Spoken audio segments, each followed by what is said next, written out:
వృషభ రాశి వారికి ఈ వారంలో అదృష్టం అనుకూలించే సూచనలు ఉన్నాయా అండి? అదే విధంగా గోచరిస్తోంది. 6 గ్రహాలు సహకరిస్తున్నాయి. ప్రధానంగా దశమంలో రవిచంద్ర కేతువులు, అలాగే లాభంలో కుజ శుక్రులు, పంచమంలో బృహస్పతి.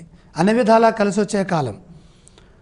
పనులు చక్కచకా పూర్తవుతాయి. అదృష్టం పడుతుంది. సమర్థవంతంగా పనిచేసి విశేషమైన శుభాన్ని పొందుతారు.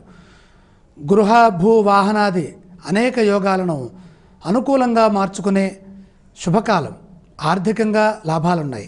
ఏకాగ్రతతో తీసుకునేటటువంటి నిర్ణయం ఏదైనా సరే ఉత్తమ భవిష్యత్తుని ప్రసాదిస్తుంది.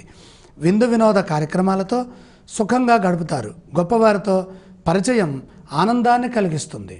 ఈ రాశి వారు పఠించవలసిన స్తోత్రాలు ఏవండి? ఇక్కడ లక్ష్మీ స్తుతి చేయటం శుభప్రదం. ఆలయ సందర్శన క్రమంలో ఏ దేవీ దేవతలను దర్శించాలంటారు?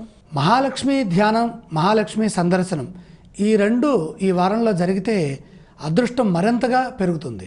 ఈ రాశి వారు చేయవలసిన దానాలు ఏవండి? అష్టమ శని సంచారం జరుగుతోంది. నువ్వులు శనిప్రీతిగా దానం చేయాలి.